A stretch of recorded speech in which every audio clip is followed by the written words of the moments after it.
You're going to have to give it a minute so a few people can get on. So we can just talk amongst ourselves. Do you have any bats in the cave? No, you're good. Good. I'm assuming I'm fine, yeah. Okay. All right. There's no one on yet. It's been 8 seconds, but we got to just... Oh, look. Oh, 2, 3 thumbs up. That's interesting. Oh, Howdy. 15. Yeah. What's going on, guys? Sweet. Oh. Hey, Shalane, we've already beaten your expectations, okay? So you want to tell them what's going to go on here? Yeah, so we got a hat. Probably answer some questions first. And we'll actually answer questions later. We have a hat full of these random picks from there. We see Texas representing. Oh, this is awesome. This is awesome. This is pretty good. This is my first time going live with our channel. You know, when we did the was it Neighbor? Yeah, we're starting. It was a Neighbor. We had Liam pop up, and he was like, it might have been my car actually.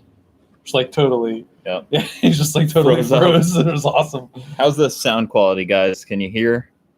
Just give me a yes if you can hear good. All right. There's nothing about the sound quality yet. Good, Mint. It's getting hard to. All right, yep. cool, oh, cool, wow. All right. Yes, thank you very much. All right. Fantastic. Well, very cool. Very cool. So a little bit later, we're gonna, if you guys want to ask some questions, which it's gonna be hard to try and get some. Hey, we're like right in St. Petersburg, so we will try and answer some questions, and you know, after we do the little random drawing here. So I think I'll select some, and then Cooper will select some, and then grab a couple, and then we'll just kind of, you know, no, we're not doing that. That's their names on there, or they want to see your nips. It's already starting. This is why Cooper we can't go live on our channel straight anymore. Out of here. If they start to rag on him, please just treat him well. Guys, come on. It's a family channel. Wow, you get somebody from England. That's awesome.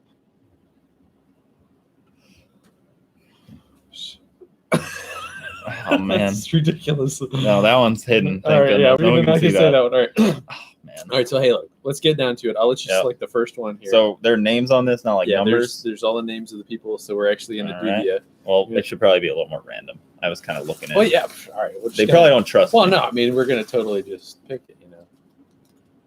All right. So you go first.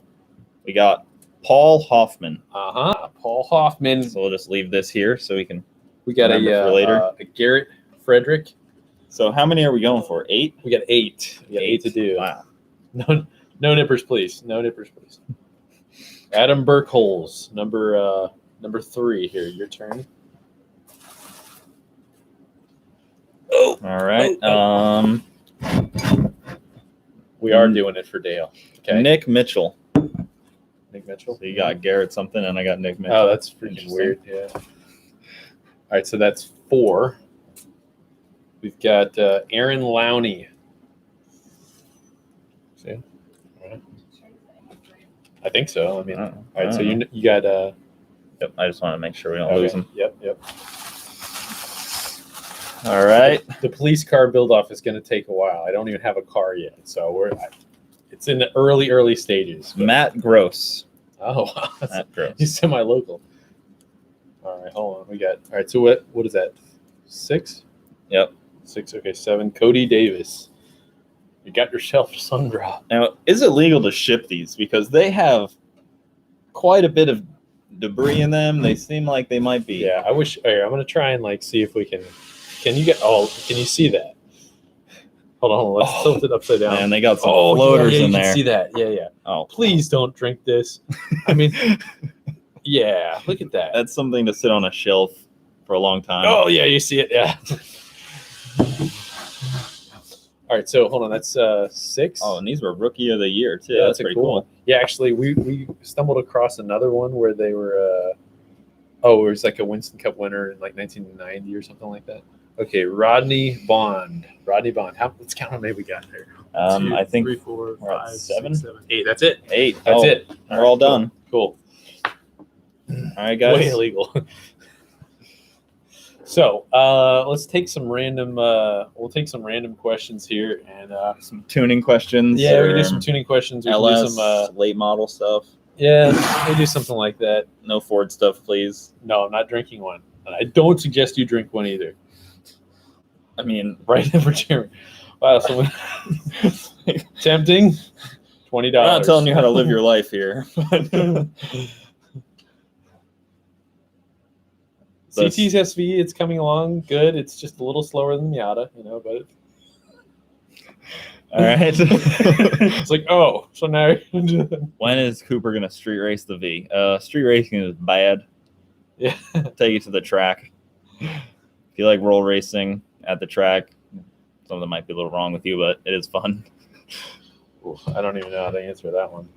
You got some in-depth ones. I don't even know what a Barrett motor is. Oh, Barrett is those Ford inline sixes that they have in Australia. Oh, our buddies are bringing one over for Drag Week, Mighty Car Mods, and everyone's really? like 8.5s. Oh my gosh, yeah. Sadly, we didn't get them. Okay, R Spence 396 says, so I'm doing the 5.3 build, 317 heads, flat top pistons. What do you guys think? E85, definitely probably Little John stage 3 cam, absolutely killer. And it doesn't hurt to ever port the heads. I mean, basically you want to have as free flowing. Yeah. Texas speed. Oh yeah. Yeah. We should run to Texas speed, turbo cam in there. But yeah, I mean, honestly, the best you can have the flow inlet and out. If you start with the best flowing engine that you can have set up, and then you throw a turbo on top of it, then you're going to do good. So if it's got a larger port cylinder head and you've got a decent sized cam, good. That would definitely be a good starter. Dumb it down. Okay, yeah. How much horsepower could it gain from port and polished heads and full exhaust and cam and tune? I want a Hemi. I have no idea. I don't do Hemis. I got to the last line and I was all excited to answer it. But Hemis are so similar to LS engines. I would guess that heads, cam, and porting and all that, I mean, I would think you could probably be somewhere in the neighborhood of like 80, probably 100 horse. I mean, it always shows a little bit more power on a manual than it would be on an auto. And I don't know how many manual Hemis are out there. I really don't know the stats of that, but yeah, not too many. They do have Challengers in manual, but somebody said a 305 or a 350 better for fuel economy. Well, it depends on the gear ratio, and always a smaller motor is probably going to get a little bit better fuel economy. Not always, but that's a general rule. I mean, if you got a 2-liter versus a 6-liter, chances are you're going to get better fuel economy with a 2-liter. Now, if that thing's stupid aggressive geared, it's a very low question. So, how to make power in a Prius? LS swap it. It's pretty simple. I have no idea for a tuner in St. Louis. I'm sorry. Dynasty, I think, is in St. Louis. They're pretty good. Oh yeah, for import stuff. Yeah, he does a lot. What's that right there? Hold on, how do we get back to that one there? How much are you getting paid, Cooper? Not enough. We thought about running an NA motor with an intercooler to get colder airs. Me and Garrett did talk about leaving his same intake on an NA engine. You know what I'm talking about? How sandwiched. Yeah. Do you think you'd be fighting flow? Yes. Okay, so your best bet if you're trying to do something better like that, methanol would be the best option because methanol is going to drop the air temps very significantly, and it's going to offer octane. So the evaporative cooling from spraying a misted alcohol into the induction would definitely be better. Use 317 heads. R Spence. All right, it's a good one here this time. Oh. I would always go with the LS, Mr. James Carter, rather than the 4.3. There's a lot more support. Any tips for an OBD1 LT1 car? Ooh, man, that's a tough one. That would be that's a hard. Oh man. LT1 cars are so much of a pain in the butt. My best bet would be like, in the nicest possible way, try and upgrade to something else. Like any LS is going to be a better bet than an LT. You've got to be able to find at least a older Camaro for probably $3,500 and stuff. The pups are at home, okay, and Garrett is out having fun doing something.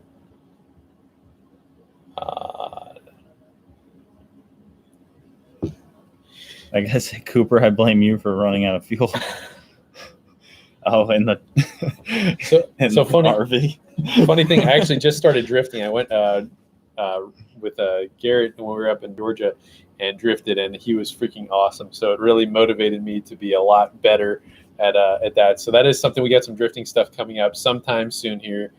We do have a little bit of footage on it, but we're kind of working on it as we go. Yeah, how was that? It looked like fun. Yeah, I really, really sucked at first, but it took me about half an hour to get in the groove and learn some stuff. But somebody was with a 200 SX, man. There's so much information out there that you can probably look up. I don't know where to start with that, but I think like the basic fundamentals is a camber kit, an e-brake, a secondary calipers, and what is it? A lot of times they change A-arms and coilovers. That's kind of like what I just got out of the basic fundamentals of starting and drifting. So it's like, yeah, I don't know what to tell you. We actually have one in the shop right now.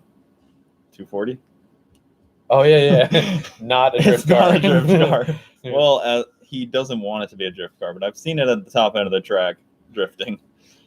Somebody's asking about what's the best rear suspension or a drag G body Monte Carlo. I would talk to BMR. They're a semi-local company, and they got a lot of really awesome stuff. They can probably handle just about anything that you guys want to throw at. When is the Miata Racing Cooper's V? That's a sore subject. Do not want to talk about that. That little thing is zippy. Hard to wait. Stop, Jeremy. I don't want to talk about it. Dino the RV. Okay, Joe Cody said, hey, y'all are Chevy guys, but what would you recommend doing, an older 302 or early 2005? The newer stuff always offers a little bit better technology. Typically, it's a little bit more tunable. Later model stuff is always the rage, and it's always what you're lusting for. Even if I had something like, even though I got a very decent powered Miata, we haven't even put up some of the current stuff that we have on the Miata. It's making more power now than ever. I'm still lusting after a 5.3 direct injection motor, and it's like, I want to put a blower on that, and that would be awesome. I'm pretty sure the 302s, the older ones, start to like split the block in half when you really want to have a lot. Yeah, I mean, and a truck needs more torque to be quick. So it's kind of, the more torque you have, think of torque as strength. The bigger motor, the better. I mean, if you could do some sort of later model engine with forced induction, then heck yeah, that would be the way to go. So that's what I would suggest. We're getting a little bit behind here on some of this. All right. Yes, we are going to let her rip, Tater Chip. Texas Speed has some freaking awesome parts, and they really could meet just about everyone's needs with just about everything. Miata versus the Dale truck, I don't think that there's even it's not even going to be close. That Dale truck is kind of a pig. Winner. Okay. When it's trying to launch, it is a pig, and even from like a roll race, it's just not fast. Papa John's over Pizza Hut. Me, I don't know, man. I mean, I don't know. I'm fairly neutral on that. I really don't know. I can't give you a puppy. I'm sorry. There's way too much investment. I can give you a picture of a puppy, maybe. There is going to be a big Dale truck update soon. It's getting a pretty cool setup here soon. Well, Cooper, you have a drag pack for the V, don't you? Mm-hmm. Yeah. Just having some problems. It's been raining a lot at the local track here, so haven't really had a fair shakedown. And they've been in and out of town a whole bunch. So we tried to go to the drag strip 3 different times, and it canceled 3 different times. It's crazy. Prediction for end result of me putting a 300 shot on a stock 427 tri-power. Change your plugs and run some race gas and pray. have it come on progressively. Yeah, I was gonna say, best nitrous tip is please just have it come on nice and progressively. I'm a big fan of like not dropping a ton of brakes of all these torque on an engine. Just have it come on like nice and smooth, and then you'll have all the it'll just be easier on the engine. You're not just dropping a bunch on it and all that stuff. So James just sprayed a 400 shot on his engine, and it's a 5.3. Yeah, a little bit of a. You definitely. I mean, nitrous is okay. You just gotta. Yeah, you gotta manage it correctly. So I would at least go 2 steps colder. So I'm a big fan of running a much colder plug and run really good fuel. I was a friend of John Stewart, who used to own Nitrous Express, and oftentimes he didn't say retard timing, even though sometimes that might be the right thing to do. If you have tuning ability, really testing it on the dyno, find out what's the limitation of spark advance, spark knock, and then kind of establish that, and then you can start to feed it some nitrous, but gradually and not just, willy-nilly, let's go drop a 300 shot on the button, 2,500 RPM. So window switch, very, very important. So limit your RPM. So say 3,000 to 6,000. That's a very, very basic thing. And a wide open throttle switch. So never spray underneath wide open throttle. And 3,000 to 6,000, fairly safe area. Couple steps colder plugs, and definitely some nitrous. Race gas. All right, what else we got here? Sorry, I know I can get on a tangent, so just bear with me here.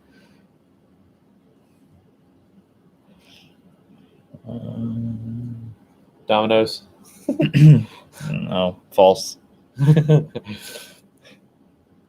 Grip build. Well, I mean, the Miata is already built for grip. What was the question here? Sorry, I'm just way behind here. Grip build with a question mark.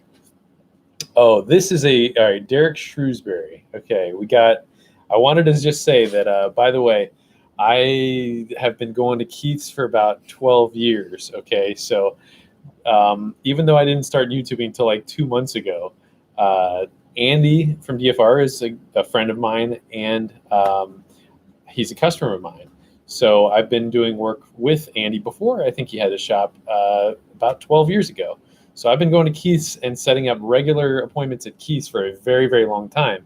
And just kind of I get through the YouTube grapevine. That's how all these other guys have been there. And people are like, oh, you're using the same dyno they have. Well, I was like, yes, but Keith's like one of my best friends. And it's like, it's a lot deeper. Yeah. We've been cultivating this relationship for a very long time.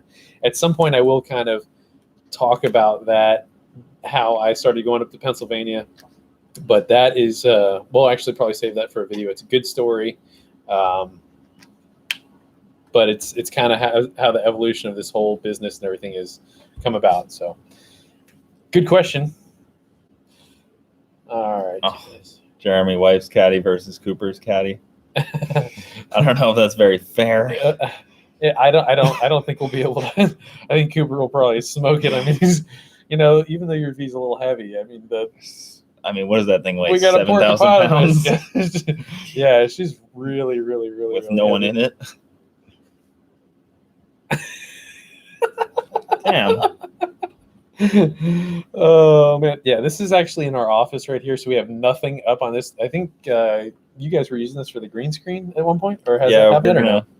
It's kind of been preparing for some podcasts, but. We will eventually do some podcasts up here, and I will probably only be in a few of them. They're going to be doing their own thing. Well, Guess I'm getting fat. Mega home. Man. Yep. Hey, hey, Robert.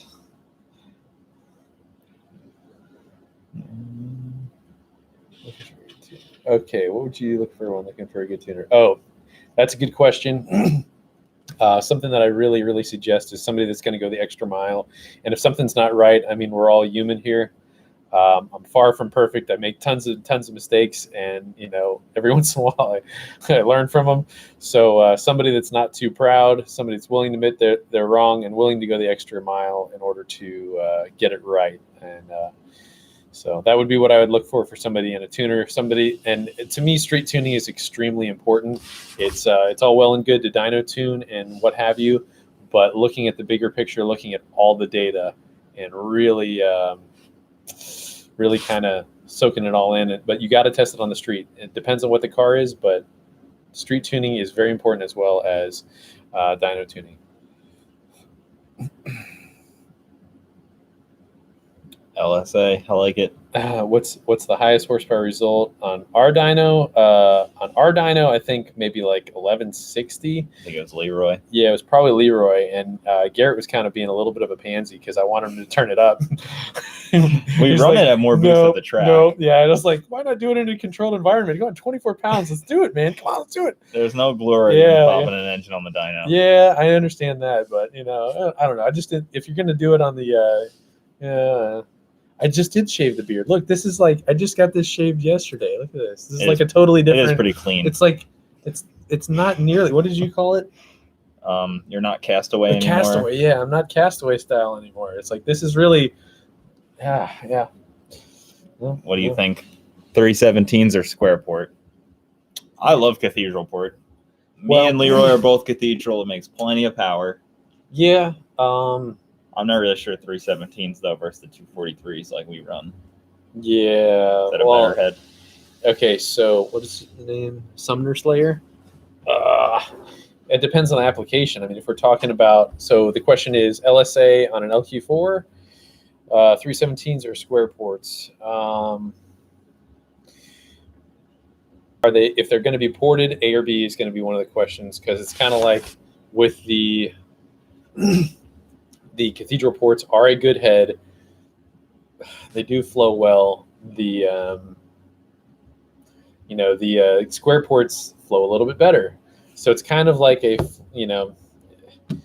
if you're what I would suggest really is if you are going to port them, really make sure that the exhausts are ported large. So if in fact they are ported very large, then the LSA really wants to have the most free-flowing exhaust that there is. So that's what I would suggest. So also, if you already have a 317, might as well use it. Yeah, I mean, if you have it, that's fine.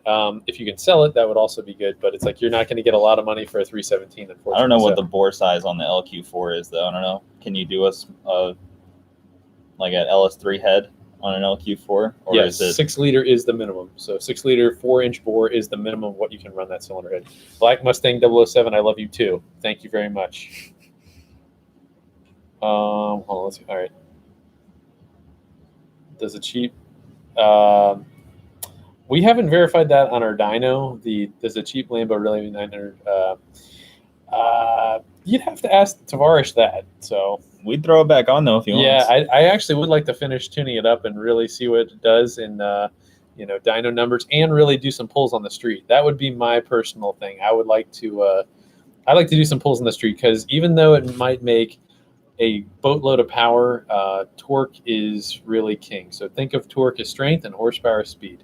That is really, it's good to be both strong and fast, and that would be the best way I could put it. So a lot of those ultra high revving engines don't generate a lot of torque, hence the kind of Honda 9,000 RPM versus even though an LS might only spin to 6,000, it makes 4 times the torque of what that thing's going to make. Everybody was saying to me, they were like, Boosted Boys made 650 horsepower on their 4-cylinder. Yes. And I made like 665 on an V8, but our torque was very different. Yes, dude. I'm glad you said that, because I was really echoing that in my head. I remember when you said that and somebody else said that, and I was like, you guys don't understand torque. I was like, if somebody says that, they don't understand torque. And really, for a turbo to come on to that, if you watch the curve, it's like, and like Cooper's car makes all the torque now. Just tabletop right away. Somebody we had said something too, and I made a comment, and I said, hey, it's just you don't get that same thing from a Japanese motor. And it's like, I don't mean that in offense. What I mean is that so in other words, we drove by somebody with a CTSV the other day, and it said no lag on the tag, and I was like, you know what? He's damn right. There's something to be said about how hard that supercharger hits, and it's like when you throttle it, it is so rewarding. It is like having a 600-inch motor if you're making 600 pound-feet of torque. So let's loosely, just say, hey, for every 1 inch, that's like, or for every pound-feet of torque, that's like 1 inch. And there's a huge difference there. It's like when you see a Supra at the track run 11.0 at 155. Yeah. I mean, that's getting it done, but that's way up top, though. They just come around you on the top end. All right. Somebody asked, what's the best budget-friendly plug-and-play computer and wiring harness for an LS2 swap in an old-school car? The OEM LS2 processor, the E40 or even an E38 or something like that, if you can do it. There's lots of companies out there. A Holley HP. A Holley is good. I've started tuning a lot more Holleys, so here, let me put this where you already can get a plug-and-play harness. I know, like, wiring specialists make a nice plug-and-play harness for. I haven't gotten my Holley sponsorship yet, so I'm really not. I'm not totally there yet. Once you plug one in, though, and start using it, it is really, really friendly. I will give it that. I just tuned a GT40, which was one of the coolest, sexiest vintage cars I've ever been around. I mean, it was like classic. Best aero ever. Yeah, it was like classic, sexy, like Marilyn Monroe. It was beautiful car. Paint. I think it was supposed to be the like a replica of the Gurney one. Had the little Gurney bubble in the ceiling. Oh, so cool, man. But it literally did 90 miles an hour in first gear. It was so awesome. But anyway, it had a Holley on it, and it was so friendly to tune. But I would really recommend the OEM processor because it's so tough to beat OEM drivability.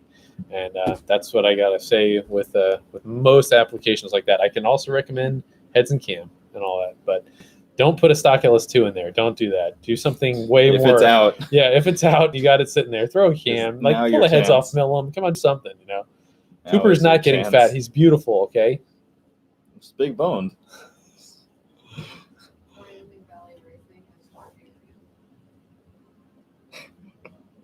Hey, no problem, George. We'll see you next time, man. Hope everything was all right. I already did call out Emilio, the Boosted Boys, but he cannot keep an engine in that thing. Sorry, Emilio. They went through like 3 Honda blocks in that car. Okay, so yes, Robert is actually right that an E40 does have more limitations. But it depends, like whoever asked that question, they didn't say anything, hey, about like, I want to make 1,000 horsepower. If you're like, hey, I want to make 1,000 horsepower, then I'd probably be like, run the E38, not the E40. Are they plug and play? Can you swap it later? No. It's different harness. Yes, different harness and all that. What can I do with it? Oh, man. I don't even know anything about what. I don't even know how to pronounce that. If it's Vauxhall or, yeah. Well, I know it's an English built GM deal. I don't think we get those in the Papa US. John's does equal dad bod. That's true. Being on the road for months at a time doesn't help. I do have a diesel truck, but it's really very much of a grandpa truck, and I really made it look like that. All right. All right. Oh. All right. LSA head on my Cam 5.3 and my S10. Well, I hope you're putting an LSA blower on top of it because I think that the LSA heads are a little bit low on compression. And oh, sorry, I read that wrong. LSA on my head and Cam 5.3. There we go. Yes, helps the grammar.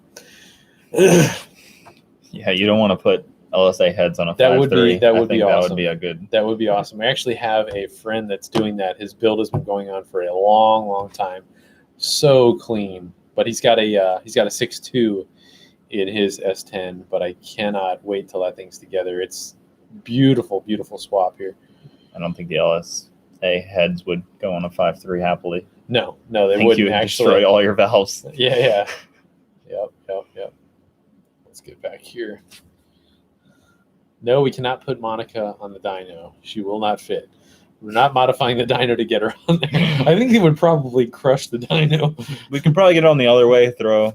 Yeah. And then just run the dyno the opposite way? Does that work? Pull it in. Perfect turbo size. There is no such thing. Plan is to sell Harley and convert GATT to a TR66 or an LSA. What you think? That'd be pretty cool. That'd be pretty cool. That would kind of be like a budget CTS-V in a way. However, the price of CTS V2s is coming down dramatically, and would probably have a little bit less drama in doing that. So you might want to. You do you, man. Yeah. Cooper's wet shot is amazing. It's pretty well known at this point. It's grown to legendary status. How much power is the V making? Jeremy wouldn't let me make anything over 680. he stopped revving it out. I saw right him. there. Yeah. Install that 5,000 RPM Revel and register purely for handicap. Yeah. And then he raced me and beat me. It's a weird day. That's debatable. Turbos sound so much better than superchargers. They both have their own unique sound. Yeah. So what's super interesting, and we go back to the turbo versus supercharged thing. So the ATS-V has an integrated turbo exhaust manifold into the turbo. So it's like from the valve to the turbo is like this far. Mm-hmm. And then from the turbo to the intercooler to the throttle body is like this far. So it's got the tiniest, littlest, ittiest, bittiest, travel. So it has the least amount of lag. I actually had a turbo Tahoe, the Turbajo, if you will.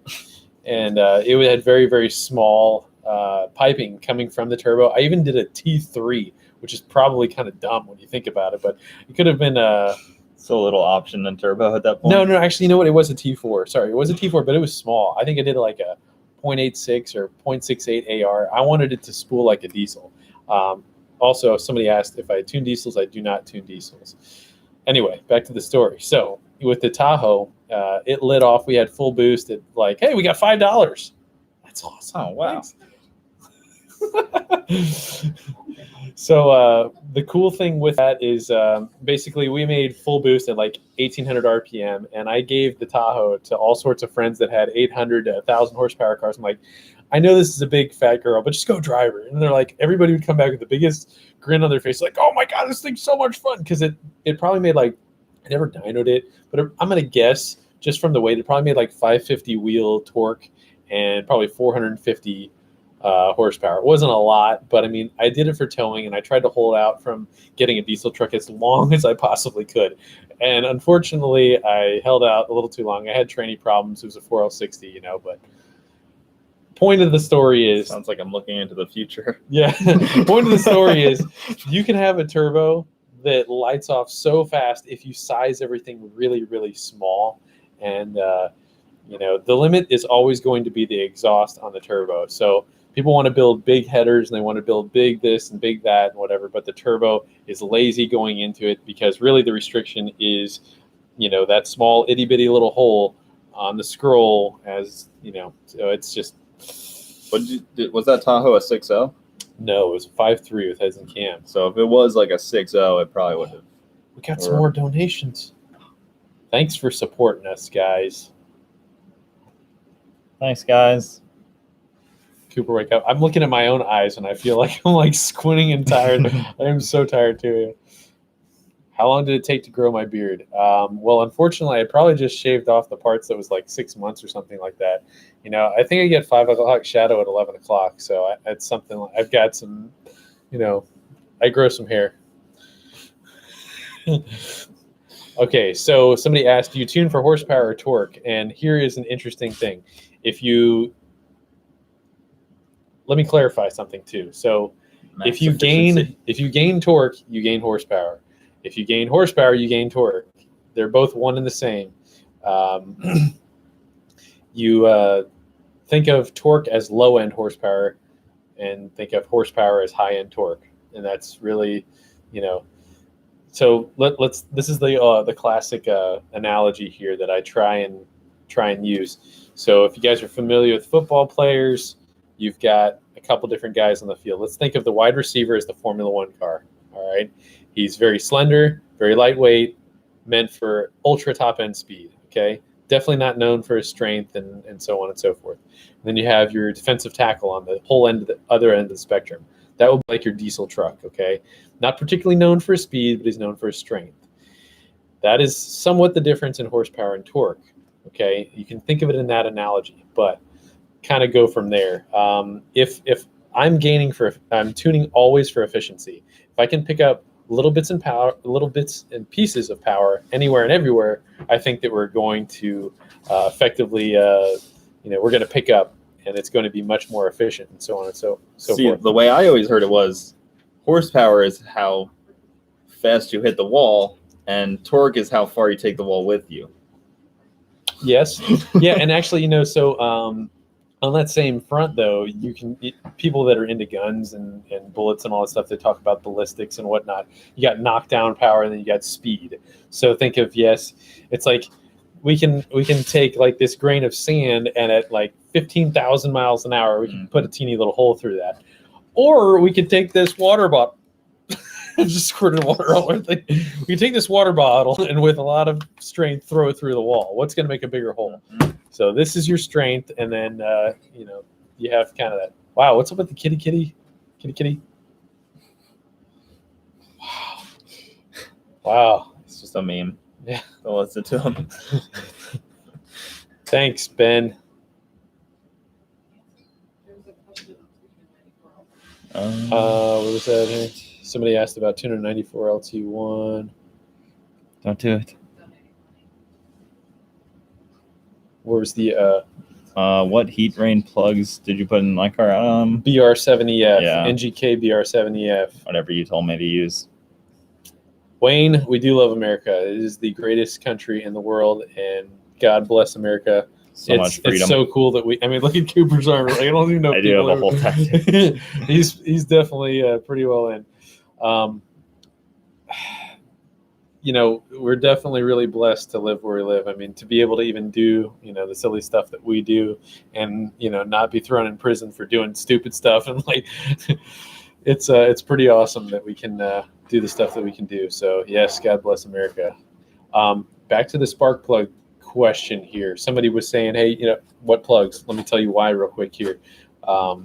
If a lot of people don't realize that the spark plug that you have in there literally changes the mechanical advance of when that piston is coming up and you have a violent, dense mixture. And as you're lighting it off and it's exploding, if that spark plug is closer, that's like changing the spark advance. So it allows me as a tuner to be able to do a more, I can be more aggressive but safe at the same time with a less aggressive spark plug. And quick little story is that I had a very high compression C6Z06. It would spark knock occasionally in the summer, and once I changed that spark plug, it was definitely a major change to getting rid of that spark advance. So or getting rid of that spark knock, sorry. But I would almost always, there's some times where I might even almost refuse to tune a car if somebody's not going to put the right plugs in there, because it makes me risk my own neck. I want to be able to be, safe in what I do the right, I want to be able to, do the right thing for the customer and in the end have them happy. So doing putting a colder plug in there is a small little itty bitty thing, and definitely worth doing. I know some tuners that have like a 20-point checklist before you even walk in the door. Yeah, perhaps you have to go through every single thing. Yeah, they're pretty serious about it too at a lot of places. Jacob, I'm sorry, I'm not gonna. Cooper will answer that. Not publicly. No. I have a few, possibly. I dabble in the field. 6-string bender, cool name, man. Tune 2-stroke boat motors every day, way different. Indeed, they are. I definitely tuned some 2-stroke engines, and they are so different as far as rich and lean.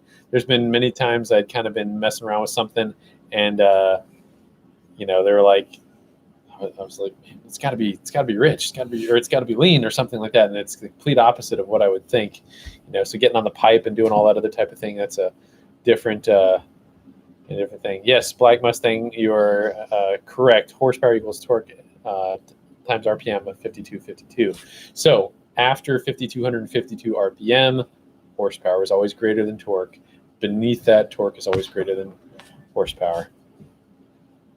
The RV makes max power at 1300 RPM. She's a screamer. It makes 1200 foot-pounds of torque and just kind of sits there the whole time. Cooper, can you do sign language? No. I am Italian, though. I talk with my hands a lot. About what?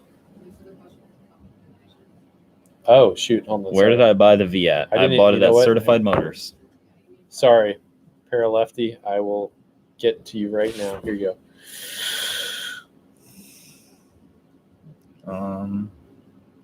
Okay, so I would need to clarify. Yeah, a small block Chevy 5.7 350 stroke to 3-3 swap in a 2002 Firebird.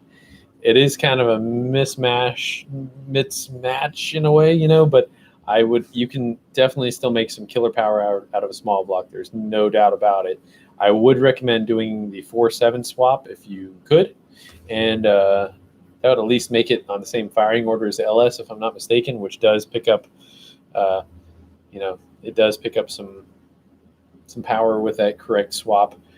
Getting away from an aluminum intake manifold is also a very, very big and important way to make a little bit more power there. So, yes, you can do it. It can be tuned. You can tune a small block with an LS processor. So hopefully that answers your question here. Let me go back to a couple others here. Let me see if there's any others that I missed. Shalane, did you see any more?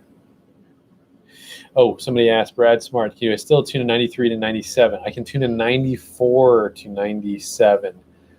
And it is a little bit expensive. They're a major pain in the butt to tune LT1 cars. They're very, very time consuming. I can probably tune about 3 LS cars in the time it takes me to tune 1 LT1 car.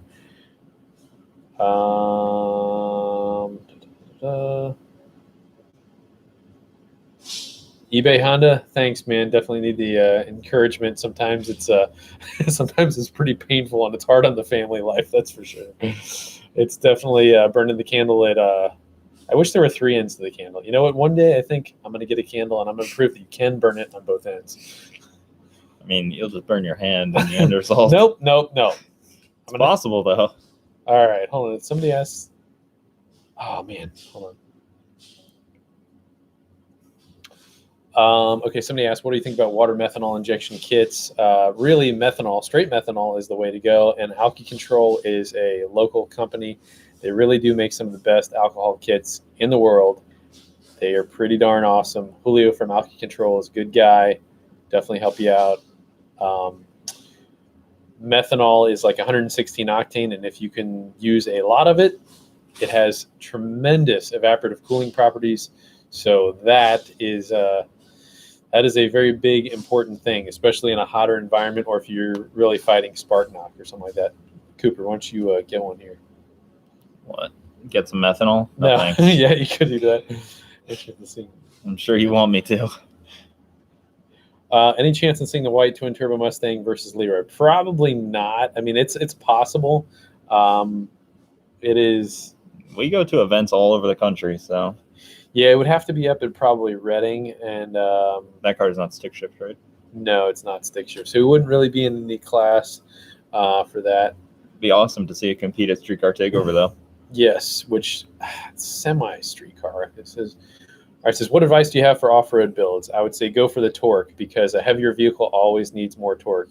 If you build a horsepower motor and you don't have, and it's like an ultra-high revving thing, kind of like what we were just talking about, and you don't have the bottom end torque, you're really shooting yourself in the foot. So I did a super freaking cool 454 LSX Jeep, and I wish I had video footage of that. We took it off on a was it like a 9-foot though? It was a race. It was for King of the Hammers. Yeah. So that's a big Jeep race that they have out, I guess, in the middle of nowhere. Because depending on your goal for the off-roader, if you're a crawler type of guy, if you want to just like beach Yeah, no, you have or a if point. you want to You like definitely have a point. Baja, and it's all different builds. No, that's true. That's true. So I mean, the heavier the vehicle, you definitely want more torque, and if you can sustain a lot of boost for a long time, that would be the way to go. Like my buddy's got a Viper V10 in his Baja build because it's kind of the best of both worlds. Yeah. So I'm sorry, we're not going to show Cooper's nipple. Okay, there's under no circumstances that I'm not showing all three of them. Yes, I do drink alcohol. I do like an occasional whiskey here and there. So, and we're not drinking right now. So. Drinks like Red's Apples Ale or something like that. Oh yeah, I did have one. That's kind of like. Okay, so Joey Harrison asks, why do colder plugs? Because, like I said, it holds heat in the combustion chamber, and it's basically like a little lightning rod that's sitting there holding heat, more so than you want. So that would be why I would go with the colder plug, is that it literally keeps less heat in the combustion chamber and allows you to get more aggressive with it. Power gains on a completely stock LS with just a tune. This is regard to air-fuel ratio, where the motor might be the best power. That is Bartolo 715. Question, good question. Incredibly impossible to answer. I can give you the long short of it. It would be basically, there's cars I've been able to pick up 30 horse on, depending on how hot or if they were in a low octane fuel mixture. So it's kind of funny in that, like, if so a lot of these OEM cars, they start in the high octane mixture. If they spark knock enough, they go into the low octane table, and if I tune it, it goes back to the high octane. It's this long story, but anyway, let's just say there's been cars I've picked up 5, and there's been cars I've picked up 35. But a lot of times it's more than just the power. There's so much more to the tune than people realize. But the fact of the matter is, you get better throttle response, better bottom end and mid range torque, even though that might not necessarily show on the dyno. It's a very, very loaded question. I wish I could do a better job answering it, but that's kind of what the deal is. So. It's West Villanova, I thought. Okay, not Philadelphia. Where's that at? Let's see here. The Miata is not getting boosted anytime soon, but it is so freaking fast. And I mean, for me to say it's fast, it's pretty quick. Let's just say, I mean, it should be upper 130s to low 140s in the quarter. And I took it out the other day after we just did cylinder heads on it, and we haven't even finished up the video from doing that. We're so far behind, but it makes very, very good power. You guys got to check out the video. Thank you for watching this, and we definitely look forward to doing so many more stuff. So, question on this was, yes, if you can swing an LS, I highly recommend it. Yes, definitely. So Firebird is V6 and a 1970 small Chevy sitting in my garage.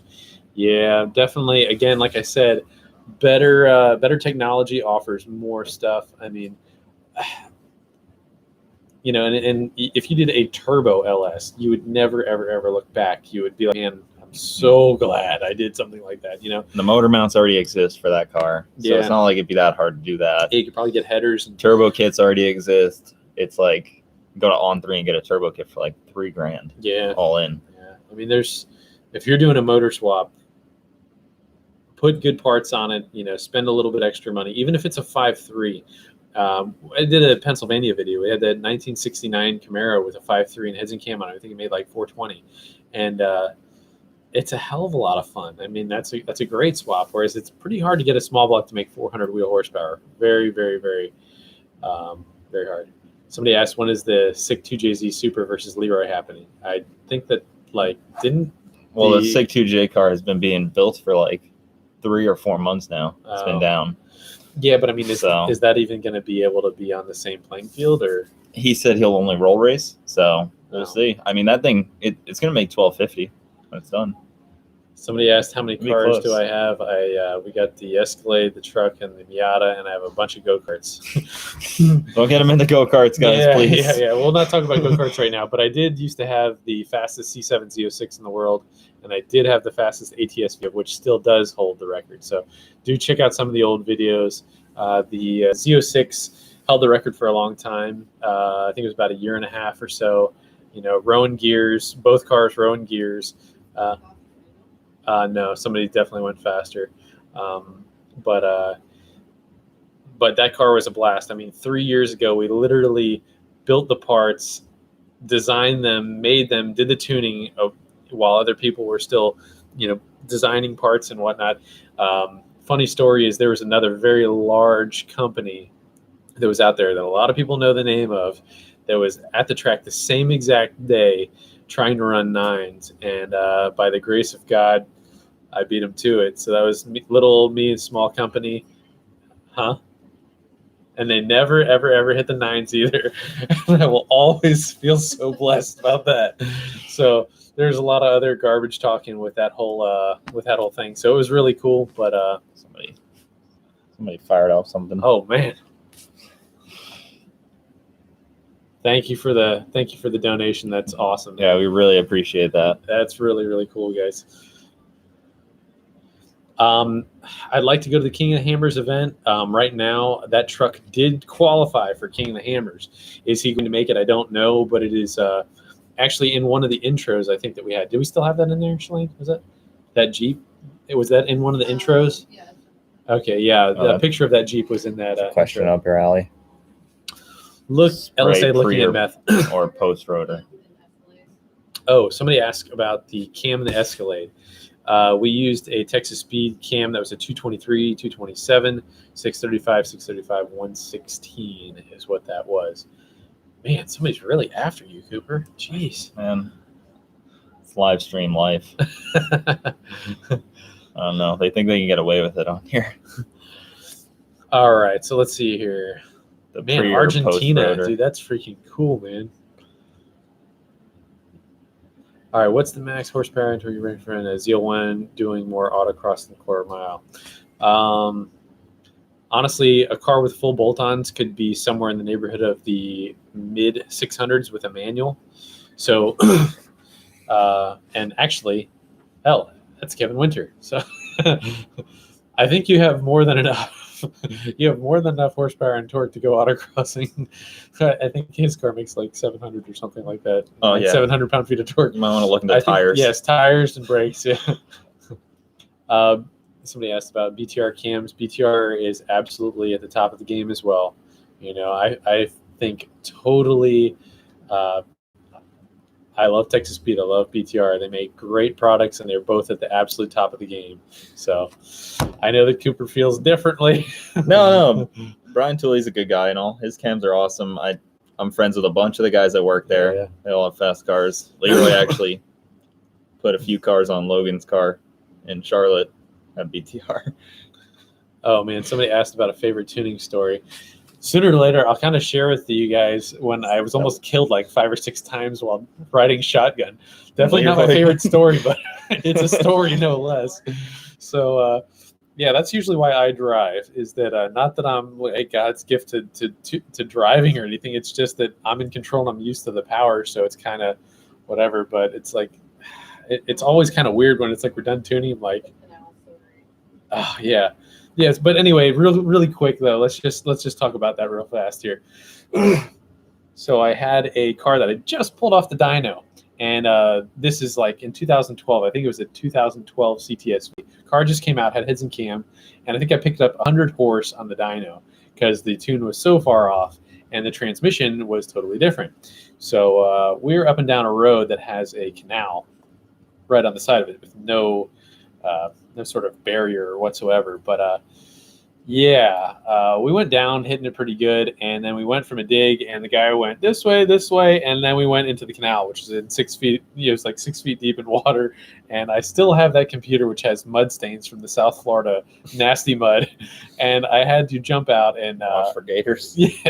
Yeah, but I mean, thank God it wasn't like a longer canal. But the car went under. Freaking OnStar came in. Water came in the cabin, and this guy's like, and the guy's son was in the back too. Yeah, he was like 12 years old or something like that. What car was it? Yeah, it was a CTSV, 2012 CTSV. The guy was a little bigger than me, and it's like, here's the water coming up to the windows. So I'm like, oh my God. And he's like, boom, boom, knocking out the door, boom, then water comes in. I'm like soaked up to my crotch in mud water. I'm like, well, get the computer, I'm out.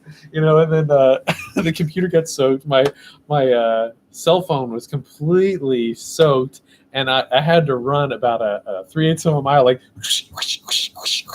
all the way back to the dyno. And I'm like, you guys are not going to believe this. There's like 3 people there waiting to get tuned. I'm like, this guy just lost control of the car. He just called 911. The car's 6 feet underwater in the mud. And I actually kept tuning the rest of the cars that I had that night. So I got a change of yeah, pants. I had to take apart my computer, blow it out. My phone was done. Somebody brought me a SIM card. So God bless those guys. Those were great guys. Seriously, some guy went home, got me clothes and stuff. And I mean, it's like the stinkiest, ickiest, nasty mud water. It's like you got that funky, like sulfury poo smell. Oh, it was like, yeah, it was bad. And I mean, when it stained my computer, I had a white computer at the time. It permanently stained it. So I still have that white shred computer. Through it too once you're getting out. God, it was awful. But anyway, hopefully that was an entertaining story. Oh, Puerto Rico, Malaysia, dude, how is this even possible? This is awesome. Hydrogen power. I've done one hydrogen power supplemented Tahoe, and there was a guy in Orlando that was using the hydrogen to supplement the fueling. It was really, really cool. I had to like bleed so much fuel away from it, and it was like an ultra lean running thing. But it was really cool. Worked pretty good. Have you ever done any propane LSs? I have not done any propane. Because there was a guy at LS Fest with the propane one. I walked up to it, smelled so weird. I was like, "What? You cooking burgers?" Man, no. I just heard a propane story at Willie Lujan. The guy was just at his dyno like a little while ago. He's like, the regulator, they were tuning a diesel, and the regulator locked up or something like that. And it was like, he's like, it was taken off. He's like, I jumped out of the truck, and I was trying to understand what he was talking about. So the inlet to the turbo, he's like, I had to mash the inlet to the turbo to choke start it because the fuel was giving it all the runaway diesel. Yeah, it's the runaway diesel on the dyno. He was like, I'm gonna die here. And so he just mashed it. And, I've seen it on the side of the road before, a diesel running away, and the guy was just standing like 100 feet away from it, and it was just billowing smoke. Oh God, yeah, that would be a bad day. All right, somebody said C5. Where was that?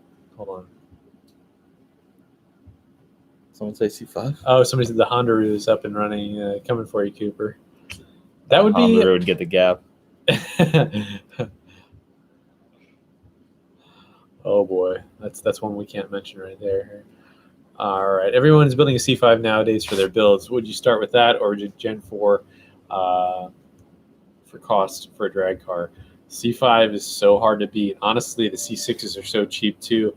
I'd love to build a C6 as a drift car and just like a multi-purpose road course car. I mean, they're so light and man, they're tough to beat, And the C6 is still, it's got good aero. C7 is like a luxury car. C6 is still a little rough around the edges. As far as drag cars, though, you can't really get much weight out of a Corvette. That's the problem. Like if you start with like a Fox body and put an LS into it, you're already over 1,000 pounds less than a Corvette.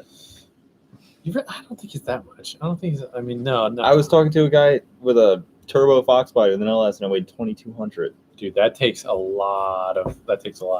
So we're definitely running a little bit long here, but thank you guys for watching. Somebody asked about a Typhoon. When I was growing up, my mom had the Typhoon and my dad had a Cyclone because my dad was a tuner before I was, and I've been around my whole life. There's a lot of people that are really good with that platform. Methanol injection, change a turbo. There's a lot of good stuff you can do. But no, I didn't actually. Somebody. I mean, this is like early comments. They said that they wish they could have another Jim Bravado chip. Oh yeah. My dad was known for tuning chips and stuff, and that's that's kind of where I came from. That's where the name Fasterproms came from. It's definitely a relic, that name, the Proms. Yes, it's a very obsolete and obscure. Yeah, most people are like, what? Is the V faster than Leroy? No, of course not. Yes, my full interior 4-door. Yeah, Leroy is just on a whole nother level, man. I mean, Leroy is like, he's what, the fastest vet ever? Like, fastest manual vet ever. Top top two right yeah, now. there's just not much that you can even put. I mean, you know, when Garrett and I were talking about the initial build, I didn't know how nuts he was going to go, but I see now. So it's he definitely had bigger things in mind, and it's he's definitely done some amazing stuff with the car. Oh, C5 Z06 best all around cam, man. Texas Speed's Torquer V3 is pretty awesome, man. It really is. So here's the body panels. No. All right. Let's see here. Somebody said I think Fords make a little better daily drivers, but Chevys are definitely easier and cheaper to make fast. I don't know. Man, my I don't know. Tahoe is probably one of the best dailies I've ever had. Yeah, it's like I'm a Chevy guy. There's no doubt about it. But I mean, every day I'm getting a little bit more respect for some Ford stuff. You know, I mean, it's great. Competition is great for all of us. Everybody benefits from a better end product. You know, The new 5.0 is very, very good engine, fully forged from the factory, dual injection, the direct and the port. So it's like start with such a good platform. Oh my gosh, everybody was talking about when I was down in South Florida that 2018 that just went like 860s or something like that. Yeah, Good with God. a bolt-on turbo kit, unopened engine. Man, awesome. That's just awesome. Like I a watched tire. the video. It was amazing.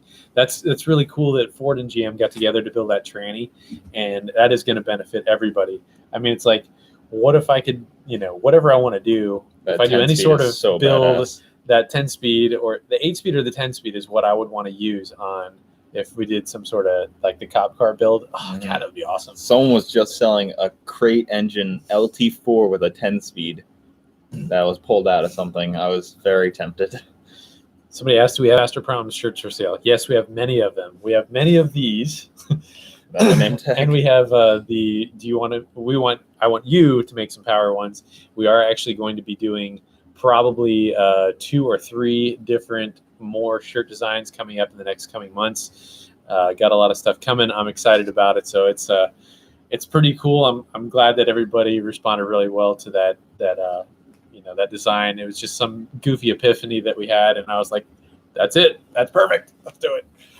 So let's see here. Yes, Steve Smith, you got it right. Programmable read-only memory. That's correct. That's what PROM stands for. All right. I actually did a Pantera swap. There is a red one out there, and I'm sure you could probably Google it and find it, and I tuned that one. The guy's from Orlando. I know that guy. Freaking awesome car, man. Really, really fun car. It's loud. Those headers. Yeah. It's just headers right back to me. And that GT40 that I just tuned was very much like that is the closest thing to that Pantera that I've driven. It was so cool though. Mopar guys. Yeah. All right. Hey, we're gonna go for like maybe about 3 or 4 more minutes here. If you got any more questions, throw them at us. We'll try and keep it short and sweet. I can't believe this has gone by in an hour. It flies by. We did some radio stuff when I did with Matt a bunch of times. We're like, gosh dang, man, we freaking went through an hour like that. It was like we didn't even get to talk about the stuff we wanted to talk about. We do have 3X shirts. We have 5X shirts even on some of these. So yes, we do have those. So do we on the Cletus McFarlane. Yes, you do. CletusMcFarlane.com. And believe me, guys, they sell some freaking shirts. So check out some of Cletus's shirts. He's got a lot of cool design stuff. So definitely check it out. New one's coming out too. So, all right, somebody asked Garrett Cletus. Cletus is Garrett. Garrett is, yeah. They're the same people. One They're both a pain to deal with.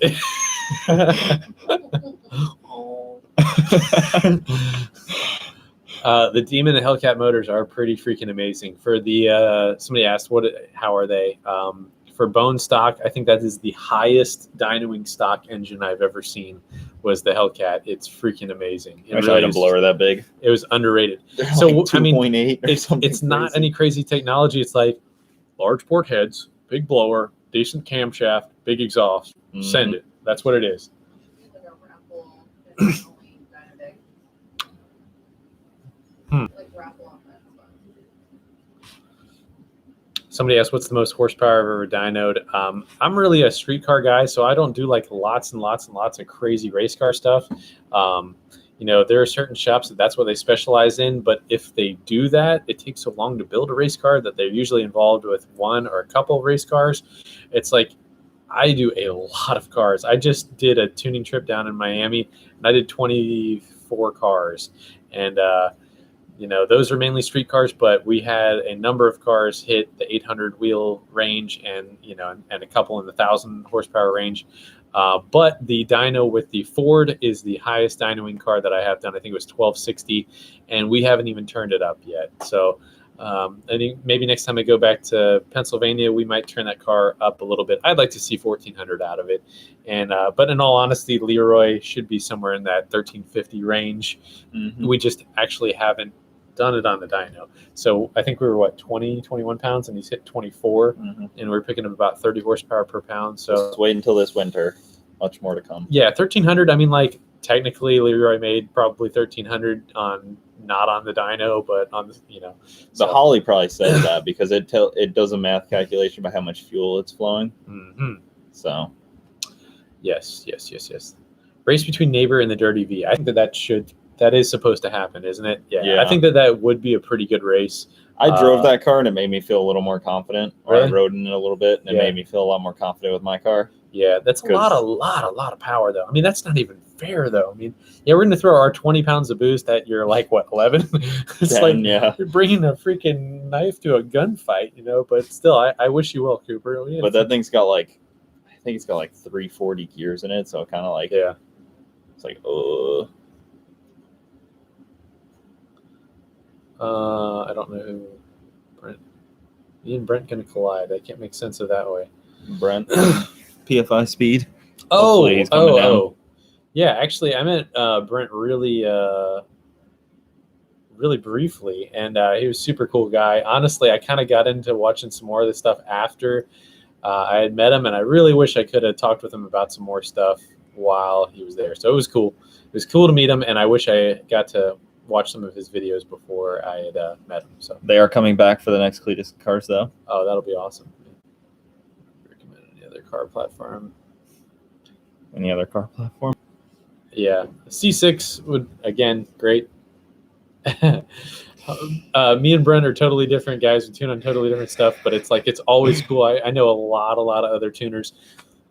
Part of what we want to do with the channel is I want to be able to go and talk with other tuners, and kind of show what they do and just the different sides of the whole thing. I mean, I know a Lamborghini tuner and a Viper tuner and all that type of thing, and really show what they have to do and the struggles that they have and the pros and the cons of what they do. So that's a really cool thing that I would like to share later on with the channel. I'd like to be able to do standalone stuff versus you're all kind of stock computer stuff. Yeah, I mean, what Daryl does with the Hondas. I mean, it's it's interesting. It's all a different flavors. It's we're all in this together to try and make more power. And sometimes it can be a little catty. It's a little cutthroat of a business in a way, but man. As far as the LS tuners go, those guys are a bunch of little girls. Half of them. So yeah, it's really cool that other tuners are out there, and it's we can all kind of talk and learn from one another. So, it's a neat environment though. All right. All right, hold on. So we're gonna do a couple more here, and then we're gonna kind of other tuners. Yes, I said it. Yeah. Somebody's asking about goldfish. Yes, my kids shout out on some massive amounts of goldfish. Golden retrievers? Is that what you said? You piqued my interest. I'll get Holly up in here. Are you guys going to Streetcar Takeover in Leicester? We probably will not be going to New York. Cooper does have a channel, actually. I don't post anything, though, because the goal is to have one really awesome channel. All right. You fell on Texas Speed's build for Blake's Blue. I am. He should be in Indy with us. He's got a really custom built LSXR block. Was Jason just getting that ready a couple days ago, or Yeah. Okay, I was He's on the got phone the with him. fastest stick shift GM car right now. Oh. His best is 802, and that engine should be ready for Indy in this weekend. That's his goal. Oh, okay. So Indy's going to be pretty crazy because there's 4, 5, 8.0, 8.4 second streetcars. Stick shift. That's crazy. So that class is going to be nuts. I think currently we own the most dogs. Somebody asked that. We have 5 Goldens right now, and it's like 3 kids is what that's like. So we have 2 kids plus 5 Goldens is like 5 kids. So yeah. Do I know Ed Wright? I don't know him personally, but he was a very big, very well-known tuner, and so is John Lund. John Lund is a fantastic Ford tuner from what I understand. I've been around for some of his stuff. He's at the top of the game on the Ford list. And speaking of, he's the guy that tuned that 860 2018, Mustang. So awesome tuner. He had tuned my buddy Keith's car up until when I had just tuned it with the Holly. I really might want to start to go to some streetcar takeover things, but unfortunately, I'm just not right now. Somebody asked if we ever come up to New York. The closest I come up that way is Pennsylvania, and I have a lot of customers from New York, all over New York to come, and Cooper's from New York. I did grow up in New York. Yeah, I think usually when let's just say if I do, I think the average that I do is about 40 cars while I'm up there in Pennsylvania. I think I have about 7 guys that come from New York at least each time. So it's pretty awesome to be up that way. Yeah, good speed shops in New York are pretty few and far between. Yeah. Cooper did race the Miata, but we don't talk. We just mentioned that a little earlier. All right, so hate that Miata. All right, I have never tuned Pro EFI, but most aftermarket engine management systems are very, very, very similar. Oh my gosh, there's a guy watching us from 4 doors down. That's hilarious, man. Oh wow, that's cool. You ought to stop on by sometime. All right, so Cooper, please to fill the tank. Oh man, you want to answer that one, Cooper? I did actually tell him to fill the tank. I had just gotten off like a 6-hour shift, and I said it needs gas.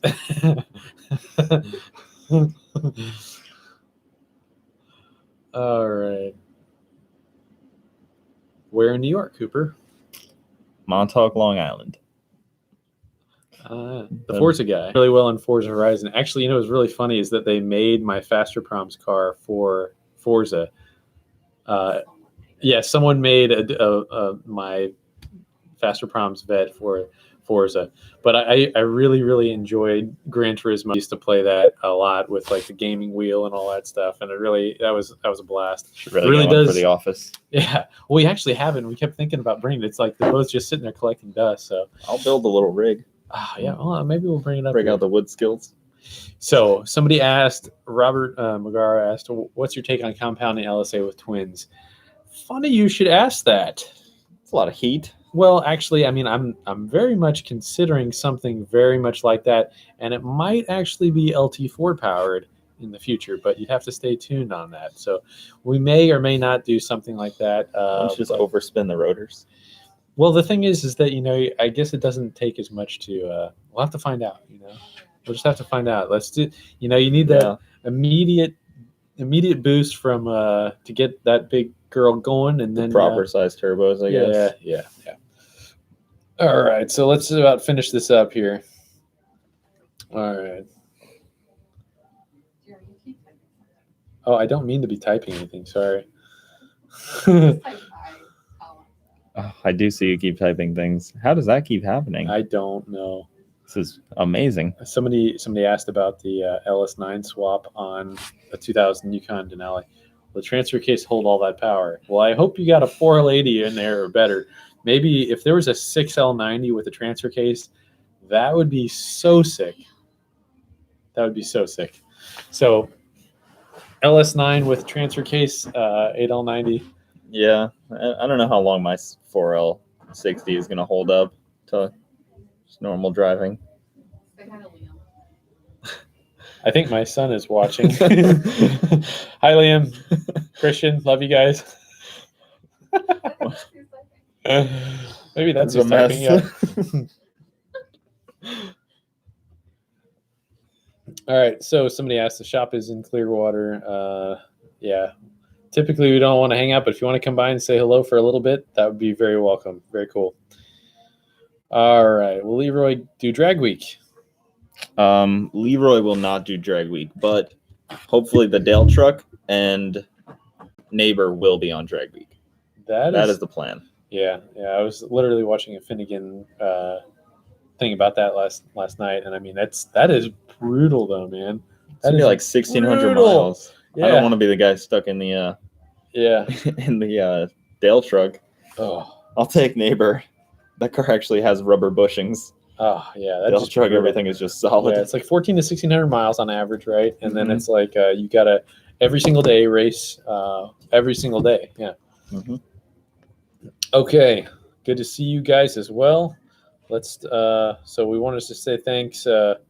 Thanks for watching. This is definitely a heck of a lot better than I ever imagined it to be for the first time going live. So definitely, worked out pretty good. Hopefully we'll get to do some more in the future.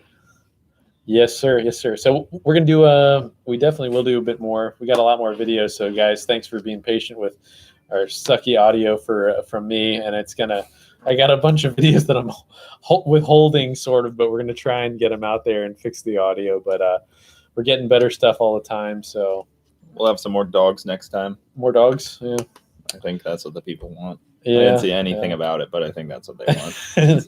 We'll always have. All right. We actually are running out of some dog stuff. We had some great stuff, but we're gonna keep it up. So we just got to get the dogs out and play and do some goofy stuff here. So thank you guys. Appreciate it. This Thanks this for has watching, been cool, guys. and we're gonna ship out those Sundrops. So very cool.